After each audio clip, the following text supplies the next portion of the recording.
Start. ग्रामीण भाग हा भारताचा आत्मा आहे असे म्हटले जाते। वरील विधान लक्षात घेता ग्रामीण भाग फार महत्त्वाचा असून त्या विभागाचा विकास करणे अत्यावश्यक आहे। भारतातील अंदाजे 70% लोक खेड्यात राहतात, पण त्यांच्याकडे स्वातंत्र्यापर्यंत दुर्लक्ष झालेले होते।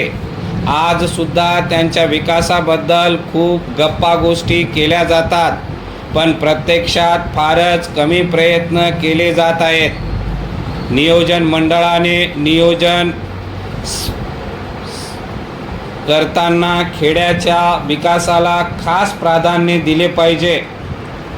नियोजनात वरून खाली उन्नतीचे तत्त्व न स्वीकारता खालून वर उन्नतीचे तत्त्व स्वीकारावे, की जेणेकरून ग्रामीण विकास झपाट्याने होईल।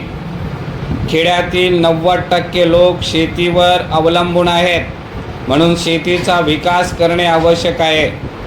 त्यासाठी सरकारने शेतीला पाणी पुरवठ्याच्या दृष्टीने धरणे, कॅनॉल बांधून पाणी पुरवठ्याची व्यवस्था करावी व बँकेमार्फत शेतकऱ्यांना बैलगाडी, शेतीचे अवजारे, खते, सुधारित बियाणे, विहिरी खोदण्यासाठी व त्यावर विजेचा पंप बसवण्यासाठी माफक दरात व दीर्घ मुदतीचे कर्ज दिले जावे। ते कर्ज योग्य व्यक्तींना व पुरेसे मिळावे, नाहीतर खेड्यातसुद्धा एकतर्फी विकास होण्याची भीती आहे। परिच्छेद शेतकरी व मजूर रक्ताचे पाणी करून शेतीतून उत्पादन काढतात व त्या उत्पादनाला, धान्याला योग्य भाव मिळत नाही। तसे होऊ नये म्हणून रेग्युलेटिंग मार्केट, व्यापारपेठा सर्वसाधारण मोठ्या खेड्यामध्ये सुरू करायला पाहिजेत। दलाल किंवा मध्यस्थ व्यापारी वर्ग कमी करायला पाहिजेत, की जेणेकरून शेतकऱ्यांच्या धान्याला योग्य भाव मिळेल। धान्याची ने-आण करण्यासाठी रस्ते बांधावयास पाहिजेत। पावसाळ्यात सुद्धा असे रस्ते वाहतुकीस योग्य असावेत, याची काळजी घ्यायला पाहिजे। परिच्छेद बऱ्याच वेळा धान्य साठवून ठेवण्याच्या सोयी खेड्यामध्ये नसतात, त्यामुळे शेतकऱ्यांना आपले धान्य हंगामाच्या काळात स्वस्त दराने विकावे लागते। तसे होऊ नये म्हणून गोदामाची सोय करायला पाहिजे।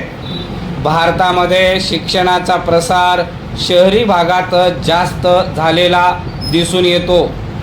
खेड्यांच्या विकासाच्या दृष्टीने सरकारने खेड्यामध्ये शाळा, कॉलेज, तांत्रिक शिक्षण संस्था उघडण्याचे प्रोत्साहन द्यायला पाहिजे। विशेष महत्त्वाची बाब म्हणजे जे शिकलेले किंवा पांढरपेशी व्यवसाय करणारे लोक आहेत, ते खेड्यामध्ये काम किंवा नोकरी करण्यास तयार नाहीत। कारण घरांचा प्रश्न, मुलांच्या शिक्षणाचा प्रश्न व इतर सुखसोयी नसल्याने खेड्यामध्ये नोकरी करणाऱ्यांना प्रोत्साहन करण्यासाठी ज्यांना पगारवाढ, सरकारी निवासस्थान, जलद बढती वगैरेची तरतूद करण्यात यावी।